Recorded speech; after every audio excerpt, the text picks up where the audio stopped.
So the difference between solving by substitution and solving with elimination is, if you think of what the word eliminate means, it means to get rid of. So what we're going to do is work on getting rid of one of these variables, and then we'll end up with one equation and one unknown. So the first thing that I always do is I need to make sure that my equations are in standard form. So I need them to look like ax plus by equals c. All three of these variables have to be whole numbers. I highly doubt that you'll see something that's a fraction when you're solving by hand and you don't have a calculator. But just as a gentle reminder, make sure that these are in standard form. All of the ones that I do in this video today are already going to be in standard form. But for any reason, if you get one that's not already in standard form and it asks you to use the elimination method, you do want to make sure that they look like this. So after I make sure that it's in standard form, the next thing I do is I look at my x and y variables. And I want to see if I'm already set up to combine these two equations together and have one of my variables have a coefficient of 0. So if you look here, if I add these two equations together, the 4x's are going to turn out to be 0. So that's exactly what I'm going to do. And this is the only time in my entire mathematical career that I'm going to stack and not be upset by it. But don't get used to it. So these are going to turn out to be 0. So they're gone. Negative 2 plus 8 gives me 6y. Negative 12 plus negative 24 gives me negative 36. And now I'm set up to just divide by 6. And this tells me that y is equal to negative 6. From here, just like we did in substitution, I'm going to go back and substitute y equals 6 into one of these equations and then solve for x. I'm going to go with the first equation only because the coefficient in front of y is smaller. So I'll have negative 4x minus 2 times negative 6 equals negative 12. So negative 4x plus 12 equals negative 12. I'm going to subtract 12 on both sides. So I'll have negative 4x equals negative 24. And divide by negative 4 tells me that x is equal to positive 6. So this solution point is 6, negative 6. And if you go back and substitute these two values in here for x and y, you should get negative 24. On to the next one. So now I have 5x plus y equals 9, and 10x minus 7y equals negative 19. Or excuse me, negative 18. I can read numbers, I promise. So now everybody's in standard form, so that part's good. But I don't have an x or y variable that's set up for when I combine these together to give me 0. So what I need to do is look at the x and the y and see which equation I would tweak using multiplication, and if I want to try to eliminate x or if I want to try to eliminate y. So this top equation, because the coefficients are smaller, that's the one I'm going to manipulate. And I would rather multiply by 2 to turn this into 10 instead of multiplying by 7, because then I'm going to get much larger numbers. And if I'm doing that without a calculator, it might not be as fun. So if I multiply this by 2, I'm going to get 10x. But because my goal is to make these x's turn to 0 and have the coefficients make 0, I need this to be negative 2, so this becomes negative 10. So the 10x minus 7y equals negative 18 is going to stay the same. And then I'll have negative 10x minus 2y equals negative 18. And I'm going to add these two together. So negative 10 and positive 10 make a 0. Negative 2 and negative 7 make negative 9.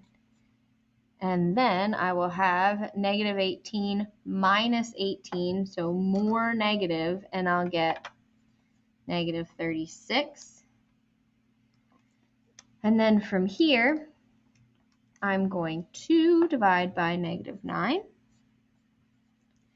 And we'll end up with y equals 4.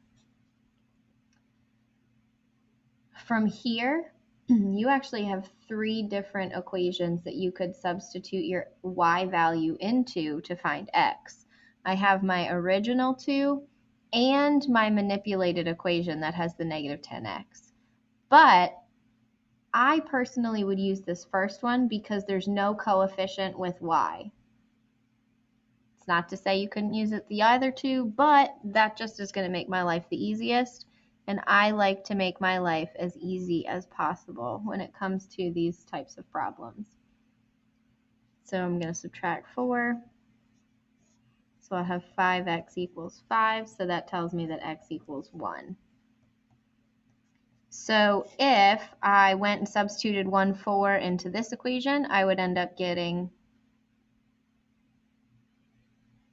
negative 18. Sorry, I'm doing the math in my head. Yep, you would. Perfect. I got 2 more for you with elimination. So again, if I'm looking here at this one, they're both in standard form, but neither x or y, as they are right now, are going to eliminate to create 0. So I've got some work to do. I can't turn 2 into a 5 with multiplication. I can't turn 8 into a 20 with multiplication. So unfortunately, this is the scenario where I'm going to have to multiply both equations. So is it going to be easier to deal with 8 and 20, or is it going to be easier to deal with 2 and 5? I would pick 2 and 5. The numbers are smaller. The least common multiple is a smaller number. So that's going to make my life easier. So my goal is to create 10x, and that's what I'm going to work on as I go through this. This one's already negative, so I know I don't have to multiply anything that's negative, or I don't have to multiply this second equation by a negative number. So I'm going to multiply the second one by 2, so that's going to create the negative 10x I need. And then I'm going to multiply my first equation by 5 because that's going to give me the positive 10x that I need. So I am going to start multiplying this first one by 5. So I'll have 10x plus 40y equals 30. And negative 10x minus 40y equals negative 30. And a little dinger should be going off in your head, a little red flag, because now both of these are going to become 0, and that side's going to become 0. And if I get to a point where I have a true statement like this, if you think back to when we did substitution in the last video, this means we have infinite solutions and they are the exact same line. And I have a feeling you can guess what's going to happen in our last example. So again, both in standard form, neither one is set up to create a coefficient of 0 for x or for y, so I'm going to have to do a little bit more work. I'm going to multiply this one by 3. And just for fun, I'm going to work on getting 12 for this coefficient of y. So I'm going to work on getting 12y and negative 12y. And then this means I need to multiply this one by negative 2.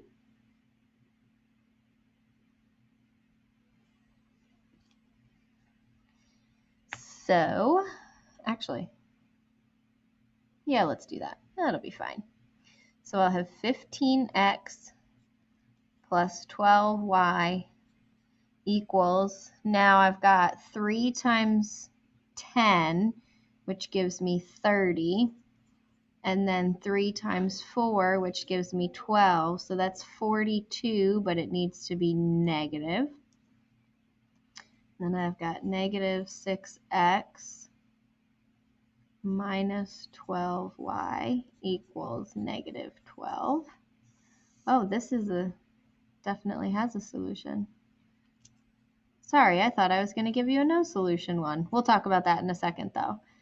So this will be negative 54. These are going to create 0. 15 minus 6 gives me 9x. Dividing this by 9 tells me that x is equal to 6. At this point, it doesn't really matter which one I pick. They're both about the same in terms of the size of the coefficients. I'm going to pick the second one just because. So I'm going to do 3 times 6 plus 6y equals 6. So I have 18 plus 6y equals 6. I'm going to subtract 18. So I've got 6y equals negative 12, or y equals negative 2. Sorry, just realized you can't really see that very well. So my solution point here would be 6, negative 2. And again, if I went back and substituted that into the first one, I would get the same solution.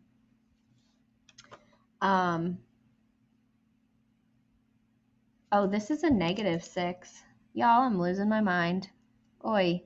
This should be a negative 6, which means this should be a negative 6, which means this should be negative 18. So this should be plus 18. Oy vey. I am so sorry, y'all. So this is not 2, because that definitely wouldn't give me the same answer. So this should be 24. Which means my y value should be 4, which makes this negative 6. Now if I go back and double check my answers, I will get the same solution if I substitute that in there for x. I totally missed that this was negative 54, which is why I originally wrote positive 6, which is definitely not the case. Doy head me. Now, let's go back and talk about what it would look like if it was no solutions. And I'm going to use this last example. So if when I had gotten to this point, I had 0 equals, let's say this just turned out to be 10. So if both variables eliminate to 0, but the constants create an actual number, let's not get these confused. This is what no solutions will look like. When the variables eliminate to 0 and the constants still have a number. So we are going to have our Google Hangout after tomorrow, I believe. And you can ask me questions about this or substitution. I'm not going to have your Delta Math practice on this due until Monday. And then what we're going to look at is looking at what would be your best method, graphing, substitution, or elimination. And that's going to be what we look at next week, and talking about how we look at these systems to figure out which one we should use and which one would make our life the easiest.